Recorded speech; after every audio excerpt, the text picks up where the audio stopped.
Hi, good morning friends. എന്തൊക്കെയുണ്ട് വിശേഷങ്ങൾ?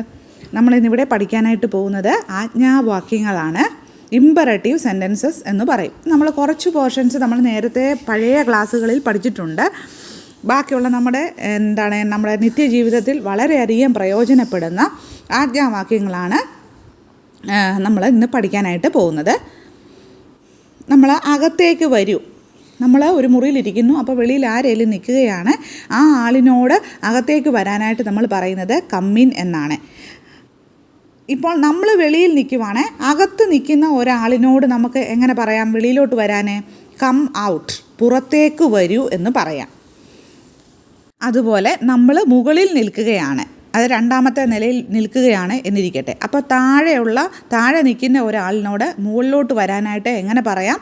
Come on up എന്ന് പറയാം. അടുത്തത്, നമ്മൾ താഴെ നിൽക്കുകയാണ്, മുകളിൽ നിൽക്കുന്ന ഒരാളിനോട് താഴേക്ക് വരാനായിട്ട് എങ്ങനെ പറയാം? കം ഡൗൺ, ഇറങ്ങി വരൂ എന്ന് പറയാവുന്നതാണ്. അപ്പോൾ ഇത് മനസ്സിലായി കാണുമല്ലോ. അടുത്തത്, ഇപ്പം നമുക്ക് ഒരു ആൾ ഉറങ്ങിക്കിടക്കുകയാണ്. അപ്പോൾ ആ ആളിനോട് പറയുക എഴുന്നേൽക്ക് എന്ന് പറയുന്നതിന് നമുക്ക് ഗെറ്റ് അപ്പ് എന്ന് പറയാം. അടുത്തതായിട്ട്, നമ്മൾ കുട്ടികൾ എവിടെയെങ്കിലും എന്തിൻ്റെയും മുകളിലോട്ട് കയറി, അപ്പോൾ നമുക്ക് അവരെ അവിടെ താഴെ ഇറങ്ങ് എന്ന് പറയാനായിട്ട് ഗെറ്റ് ഡൗൺ എന്ന് പറയാവുന്നതാണ്. അടുത്തത്, എന്തെങ്കിലും ഒരു സാധനം ആർക്കെങ്കിലും ഇങ്ങനെ എറിഞ്ഞു കൊടുത്തിട്ട് ഇന്നാ പിടിച്ചോ എന്ന് പറയുന്നതിന് വേണ്ടി ഗെറ്റ് അറ്റ് ഇറ്റ് എന്നാണ് പറയുന്നത്. അടുത്തത്, നമ്മൾ എവിടെയെങ്കിലും ഒരിടത്ത് ഓഫീസിൽ ചെല്ലുകയാണ്, നമ്മുടെ കയ്യിൽ പേനയില്ല, അല്ലെങ്കിൽ അടുത്ത് നിൽക്കുന്ന ആരോടെങ്കിലും പറയുക എനിക്കൊരു പേന ഇങ്ങിതാ എന്ന് പറയാനായിട്ട് എപ്രകാരം പറയാം? ഗെറ്റ് മീ എ പെൻ എന്ന് പറയാവുന്നതാണ്. അടുത്തതായിട്ട്, കാറിൽ കയറൂ. ഒരാളോട് പറയുകയാണ് തൻ്റെ കാറിൽ കയറൂ എന്ന് പറയണമെന്നുണ്ടെങ്കിൽ get into the car എന്ന് പറഞ്ഞാൽ മതി. അതേസമയം ബസ്സിൽ കയറൂ എന്ന് പറയാനായിട്ട് ഗെറ്റ് ഓൺ ദ ബസ് എന്നുള്ളതാണ്. അപ്പോൾ നമുക്കറിയാം, കാറിനകത്ത്, ഞാൻ ഇതിനെപ്പറ്റി നേരത്തെ ഒരു ക്ലാസ് എടുത്തതാണ്, കാറിനകത്ത് നമുക്ക് ഫ്രീ ആയിട്ട് മൂവ് ചെയ്യാൻ പറ്റത്തില്ല. അതേസമയം ബസ്സിനകത്ത് ഫ്രീ ആയിട്ട് നമുക്ക് നടക്കാൻ പറ്റും. അതുകൊണ്ടാണ് ഒരിടത്ത് ഗെറ്റ് ഇൻറ്റുവും മറ്റൊരിടത്ത് ഗെറ്റ് ഓണും ആയത്.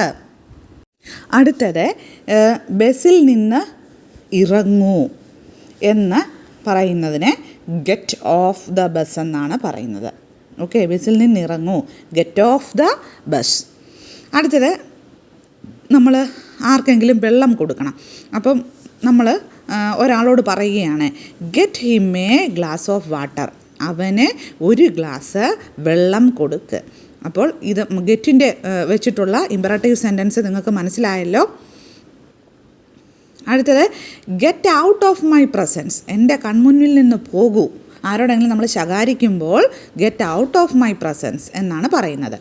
അടുത്തത്, അവനെ പുറത്തിറക്കി വിടൂ.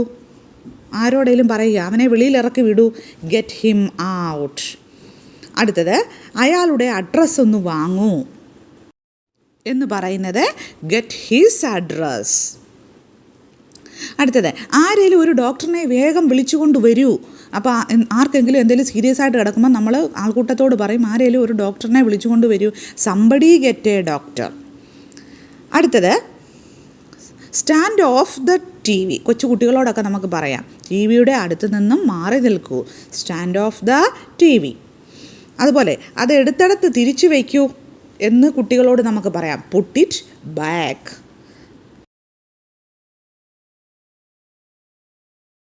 അടുത്തത്, ഒരാൾ ഭയങ്കര ദേഷ്യത്തിൽ നിൽക്കുകയാണ്.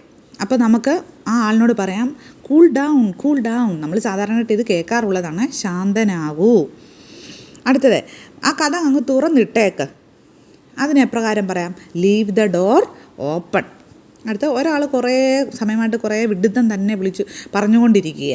അപ്പോൾ നമുക്ക് പറയാം നിൻ്റെ വിഡ്ഢിത്തം ഒന്ന് മതിയാക്ക്, ഇനഫ് ഓഫ് യുവർ നോൺസെൻസ്. ഇനി അടുത്തതായിട്ട്, ആർക്കെങ്കിലും എന്തെങ്കിലും ഒന്ന് അബദ്ധം പറ്റി, അപ്പോൾ നമുക്ക് പറയാം അത് കാര്യമാക്കണ്ട. അപ്പോൾ അതിനെ എപ്രകാരം പറയാം? ടേക്ക് ഇറ്റ് ഈസി മാൻ എന്ന് പറയാം. ഓക്കെ. അടുത്തത്, എന്നെ അകത്തേക്ക് കയറ്റി വിടൂ. അപ്പോൾ ആൾക്കൂട്ടങ്ങളെല്ലാം ഇങ്ങനെ നിൽക്കും, അപ്പോൾ നമുക്ക് അകത്തോട്ട് പോകണം. അപ്പോൾ അവരോട് എങ്ങനെ പറയാം? Let me in. അടുത്തത്, എന്നെ പുറത്തേക്ക് ഇറക്കി വിടൂ. അപ്പോൾ ലെറ്റ് മീ ഔട്ട്, നമ്മൾ അകത്ത് നിൽക്കുക, അപ്പോൾ ആൾക്കൂട്ടം കാരണം നമുക്ക് വെളിയിലോട്ട് ഇറങ്ങാൻ പറ്റുന്നില്ല. അപ്പോൾ അവരോട് നമുക്ക് പറയാം ലെറ്റ് മീ ഔട്ട്. ഇനിയും ആർക്കെങ്കിലും പുറത്തേക്ക് എങ്ങനെ പോകണമെന്ന് അറിയത്തില്ല, എവിടെയെങ്കിലും ഓഫീസുകളിലോ അങ്ങനെ എവിടെയെങ്കിലും ചെന്നിട്ട്, അപ്പോൾ നമുക്ക് പറയാം ഷോ ഹിം ഔട്ട്, അവന് പുറത്തേക്കുള്ള വഴി കാണിച്ചു കൊടുക്കുക. അടുത്തത് ഞാൻ പോകട്ടെ, എന്നെ വിട് എന്നുള്ള അർത്ഥത്തിൽ നമുക്ക് ലെറ്റ് മീ ഗോ എന്ന് പറയാവുന്നതാണ്. അടുത്തത് അവർ അവിടെയെങ്ങാനും നിൽക്കട്ടെ, ലെറ്റ് ദം ബി ദെയർ. അടുത്തത് നമുക്ക് സാധാരണയായിട്ട് നമ്മൾ പറയും അയാളുടെ പ്രായത്തെയെങ്കിലും ഒന്ന് കുറഞ്ഞത് ബഹുമാനിക്ക് എന്നുള്ള അർത്ഥത്തിൽ mind his age at least. അടുത്തത് ഞാൻ എന്തിനാണ് മറ്റുള്ളവരുടെ കാര്യത്തിൽ ഇടപഴകുന്നത്, it's none of my business. നമുക്ക് നമ്മുടെ പണി നോക്കാം എന്നുള്ള അർത്ഥത്തിൽ ലെറ്റ്സ് മൈൻഡ് അവർ ബിസിനസ്. അപ്പോൾ ഈ ഇമ്പറേറ്റീവ് സെൻറ്റൻസ് എല്ലാം നമുക്കറിയാമല്ലോ, നമ്മുടെ ഡെയിലി ലൈഫിൽ എപ്പോഴേലും ഒക്കെ യൂസ് ചെയ്യുന്ന ഒന്നാണ്. അപ്പോൾ ഇത് നിങ്ങൾക്ക് വളരെ ഉപകാരപ്പെടുമെന്ന് ഞാൻ കരുതുകയാണ്. നിങ്ങൾ എൻ്റെ ഈ ചാനൽ ആദ്യമായിട്ടാണ് കാണുന്നതെങ്കിൽ ഒന്ന് സബ്സ്ക്രൈബ് ചെയ്തേക്കണേ, ഫ്രണ്ട്സിനൊക്കെ ഒന്ന് ഷെയർ ചെയ്ത് കൊടുക്കുകയും വേണം. അപ്പോൾ അടുത്ത ക്ലാസ്സിൽ വീണ്ടും കാണാം. അതുവരെ താങ്ക് യു.